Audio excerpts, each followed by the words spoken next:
Okay guys, I'm back with another video. So Twitterல சடனா இப்போ ஒரு விஷயம் பாத்தீங்கன்னா ட்ரெண்டிங் நம்பர் 1ல இருக்கு. சோ என்ன அப்படின்னா அந்த ஒரு ட்ரெண்டிங்கான விஷயம் சர்க்கார். சோ நான் ஆக்சுவலா சடனா ஷாக் ஆயிட்டேன். என்னடா ஒரு விஷயம் சடனா இந்த அளவுக்கு வைரல் ஆயிடுச்சு, எல்லா நியூஸ் சேனல்ஸ்லயும் எல்லா இடத்துலயும் பாத்தீங்கன்னா அந்த ஒரு விஷயத்த போடுறாங்க அப்படின்னு சொல்லிட்டு ஒரு படம் பாத்தீங்கன்னா மரண வெற்றி அப்படின்னு சொல்றதுக்கு இது ஒரு எக்ஸாம்பிளா எடுத்துக்கலாம். சோ சர்க்கார் படம் ஃபிளாப் அப்படின்னு சொல்லிட்டு சுத்தர கும்பலுக்கு எல்லாருக்கும் பாத்தீங்கன்னா இந்த ஒரு வீடியோ நான் ஆக்சுவலா மெயினா பண்றேன்.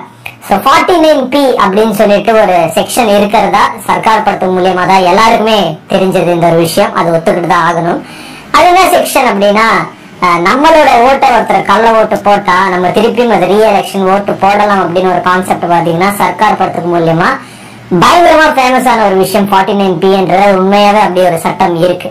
இதுல என்ன அப்புறம் ட்ரெண்டிங் அப்படின்னு கேட்டீங்கன்னா, official election commission of India elections நடக்க போகுது. சோ அவங்க ப்ரமோஷனுக்கு பாத்தீங்கன்னா ஸ்கிரீன்ல பேனர் பாத்துட்டு இருக்கீங்கல்ல, அவங்க ப்ரமோஷன்ல உங்களோட ஓட்டு கள்ள ஓட்டு போட்டாங்களா பயப்பட வேண்டாம் அப்படின்னு சொல்லிட்டு அந்த ஓரமா 49P செக்ஷன் அப்படின்னு சொல்லிட்டு அவங்க போட்டிருக்காங்க.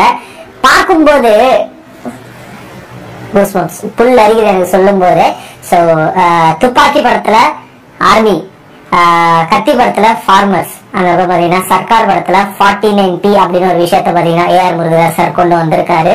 So hats off to AR Murugadoss sir. இந்த ஒரு விஷயத்தால பாத்தீங்கன்னா துப்பாக்கி டு எந்த மாதிரி ஒரு கான்செப்ட் எடுப்பார் அப்படின்னு அவருக்கு ஒரு சேலஞ்சிங்கான விஷயமா இருக்கும். பிகாஸ் 3 படத்துல 3 கான்செப்ட் சொல்லிட்டு இப்ப பாத்தீங்கன்னா இந்த 49P என்றது ஒரு இப்ப அபிஷியலா ஒரு எலெக்ஷன் கமிஷன் அவங்களே பாத்தீங்கன்னா அவங்களோட பேனர்ஸ்ல ப்ரமோஷனுக்கு யூஸ் பண்றாங்க, ஒரு அவேர்னஸ் ஸ்ப்ரெட் பண்றாங்க அப்படின்னு சொல்லும் போது எந்த அளவுக்கு சர்க்கார் படம் ஹிட் ஆயிருக்கு, எந்த அளவுக்கு பாத்தீங்கன்னா கவர்மெண்ட் சைடு அந்த ஒரு படம் இம்பாக்ட் கொண்டு வந்திருக்கு அப்படின்னு சொல்லிட்டு தான் பாக்கணும். நிறைய பிரச்சனைகள் பண்ணாங்க, தியேட்டர்ல போய் பேனர் கிழிக்கிறதும் சரி, நிறைய விஷயங்கள்.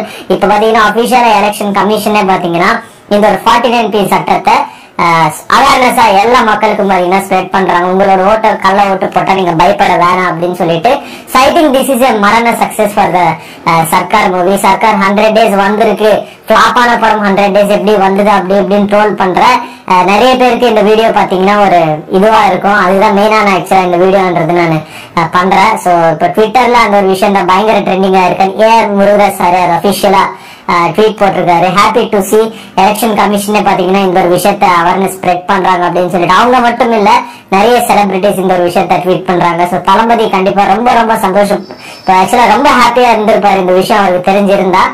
49P ஒரு விஷயம் பாத்தீங்கன்னா அபிஷியலா எலெக்ஷன் கமிஷனே ப்ரமோஷனுக்கு யூஸ் பண்றாங்க அப்படின்னு சொல்லும் போது சோ சர்க்கார் எப்படி மரண மாஸ் ஹிட், அது ஒரு பெருமையா நான் சொல்லுவேன். தளபதி ஃபேன் ஹெட் வெயிட்டோ என்ன நினைச்சீங்க, படம் பக்கா ஆயிட்டு மக்களுக்கு ரீச் ஆயிட்டு மக்களுக்குள்ள ஒரு இம்பாக்ட் ஒரு அவேர்னஸ் கொண்டு வருது பாத்தீங்களா ஒரு படம்.